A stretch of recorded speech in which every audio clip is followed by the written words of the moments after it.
Hi, this is Dr. Grande. I hope you find this video useful. If that's the case, please like it and subscribe to my channel. And as always, thanks for watching.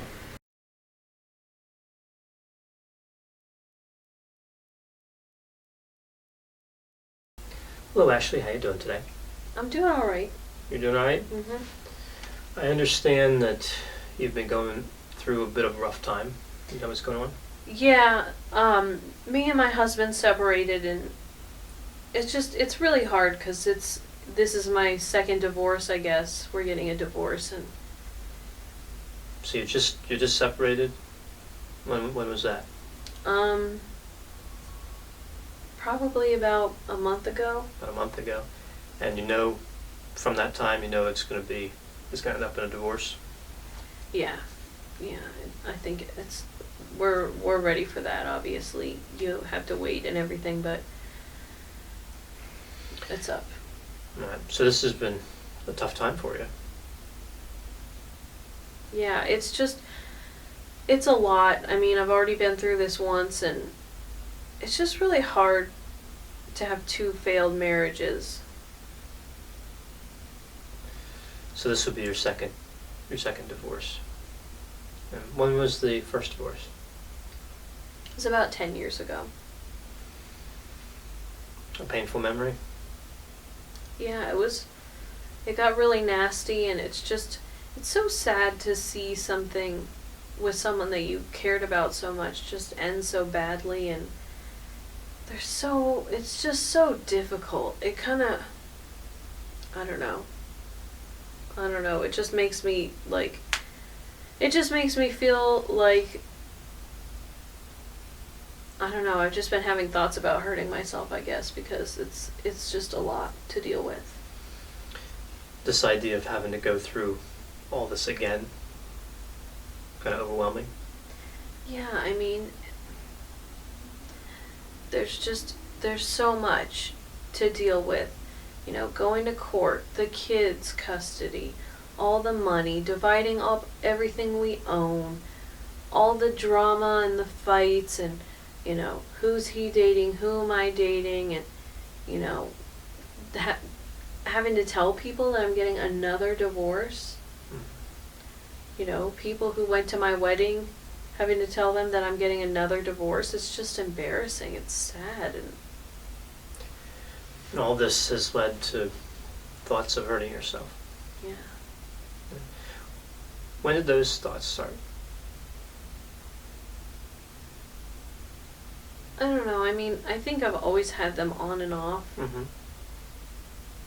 But it obviously got worse when things started getting bad in our relationship. Right. How strong were the thoughts?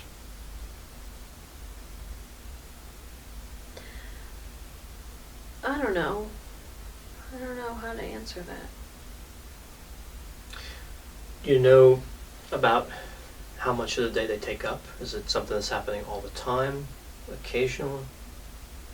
I would say it's occasional. I think it kind of pops into my head, and I think about it for a little while, and then I kind of get distracted and go on to other stuff. So I don't think it's not all the time, luckily. I think that would be really hard.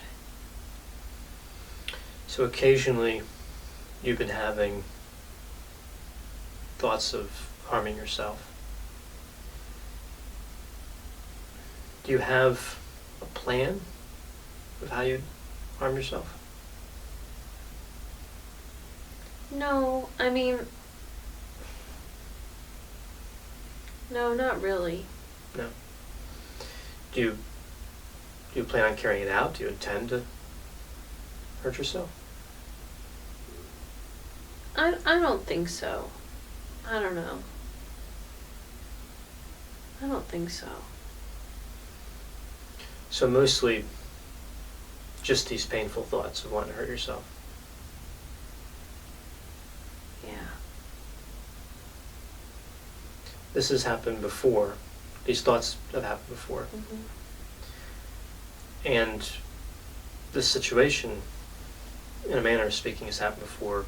You were divorced before. Mm-hmm. You're thinking about what it's going to be like to get divorced again, and all the different circumstances that brings along with it. Yeah. Like you mentioned, family court and dividing up assets and Yeah.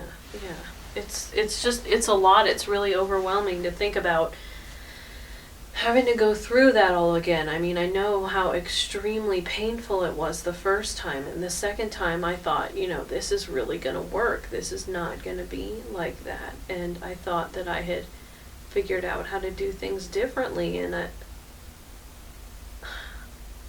it's just so overwhelming to realize that it just feels like I have no control over, like, what happens to me. I have no control over whether I'm going to be happy or not.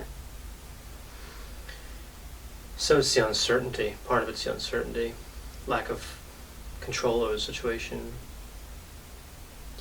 Yeah, especially the lack of control. It's just like, the court comes in and they make all these decisions about your life. He wants to do one thing, I want to do something different. So then the court comes in and screws everything up. Nobody's happy. And it's so difficult. Like, I don't know what's going to happen with my kids, and I don't know how they're going to react to everything, and I don't know if I'm going to be able to take care of them by myself, and I don't know, how hard it's going to be alone all the time after I've been with somebody for so long. I mean, I already know it's hard. We've been separated for a month, and it's painful to be so alone, and it just feels so outside of my control. It just feels like everything, I'm powerless. I don't know. So you're just being kind of pushed through all these different situations with no ability to slow down, stop it, change course. Just lack of power.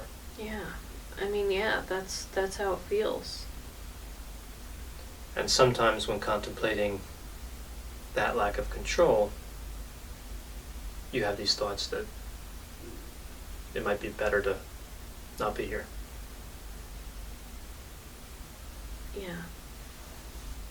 Yeah. Did you have those thoughts after the first divorce? Yeah, I did. I mean, I don't think it was as bad back then. Maybe it's just a way for me to try to take back control. Me deciding whether I live or not. It's kind of, at least I have control over that. If I can't control anything else, at least there's that.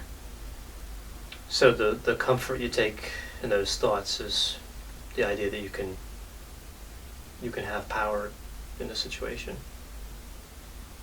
I guess. I mean, I'm not sure it's like conscious that's why, but I think maybe that's why. That might be part of it. Mm-hmm. Just wanting to have control over something. In the end of all this, like when the divorce is over and you've recovered from all things that come with divorce, do you think that you could enjoy life and be productive and have purpose? Yeah, I think so. It's kind of hard to see the light at the end of the tunnel, but I know it's there. I love my kids. I don't want to die. It's hard sometimes to see the light at the end of the tunnel. You don't want to die, but you don't want to face going through this again. No, I really don't. It's too much.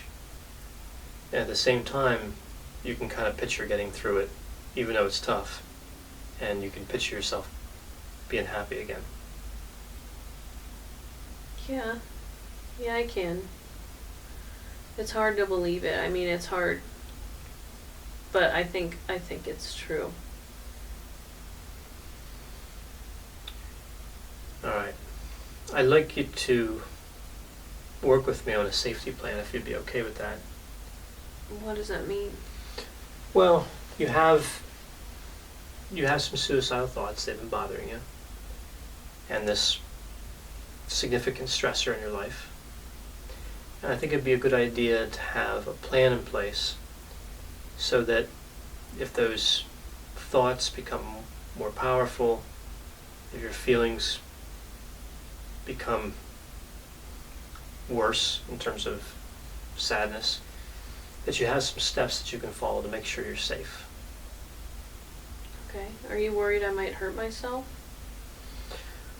Well, it's certainly a concern based on what you're going through and what you've said. Mm-hmm. And I just want to make sure we take every precaution to prevent that, to have a plan in place so that if things do escalate with you, we can respond in a way that prevents anything bad from happening. Okay. Does that seem reasonable? Yeah.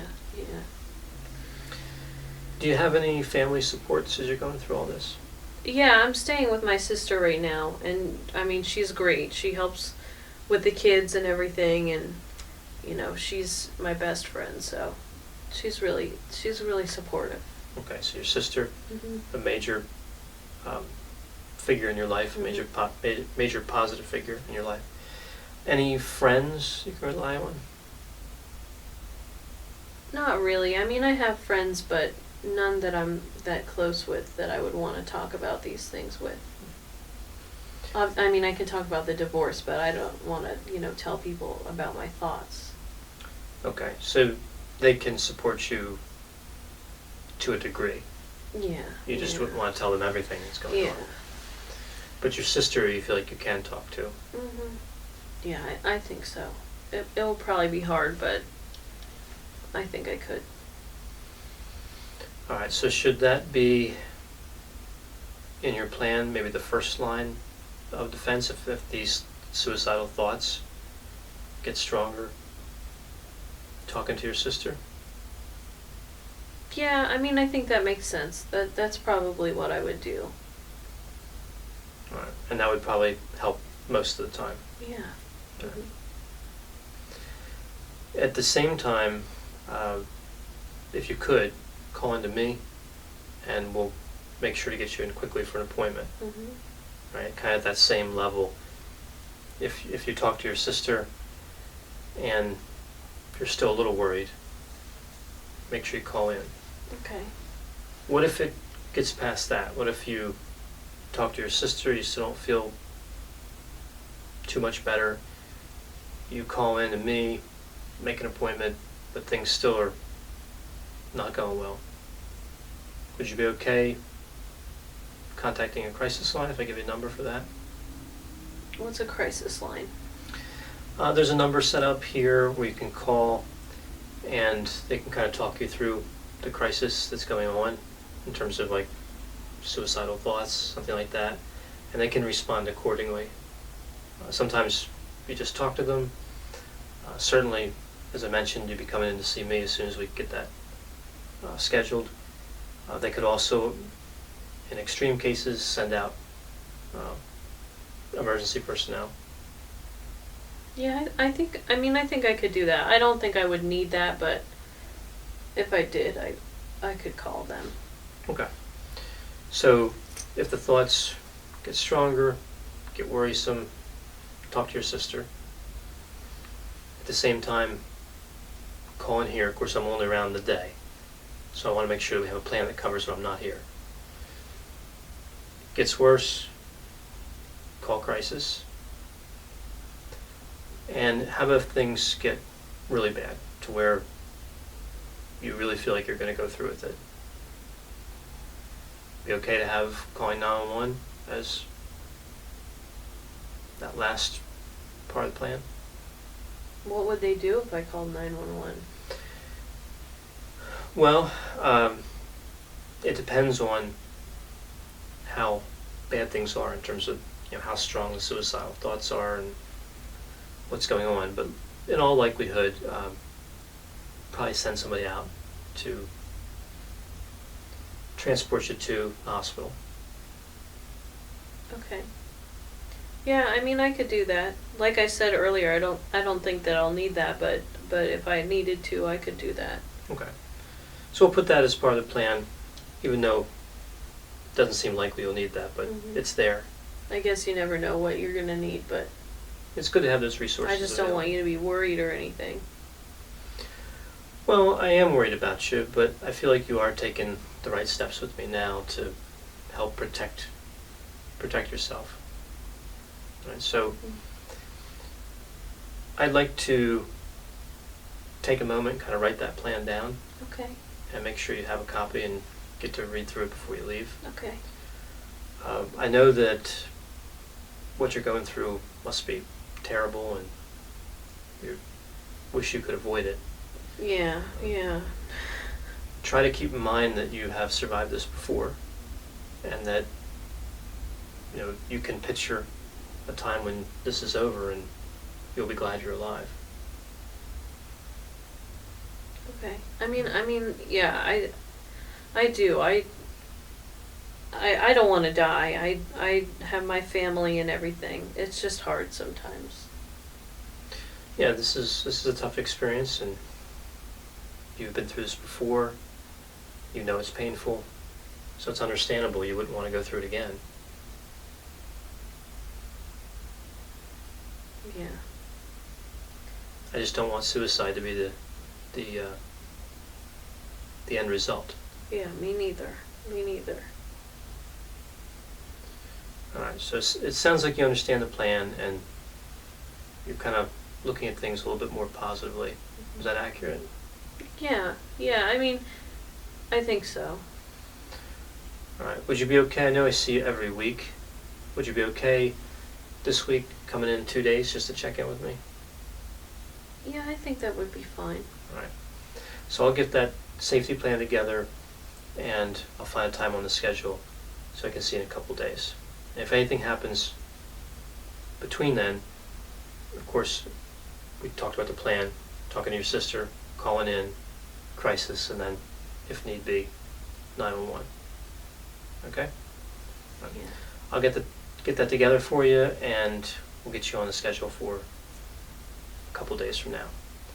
I know this has been tough to talk about. I really appreciate you being open with me and discussing this.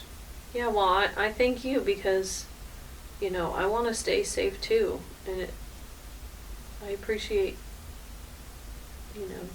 you helping me and caring, so thank you. Absolutely.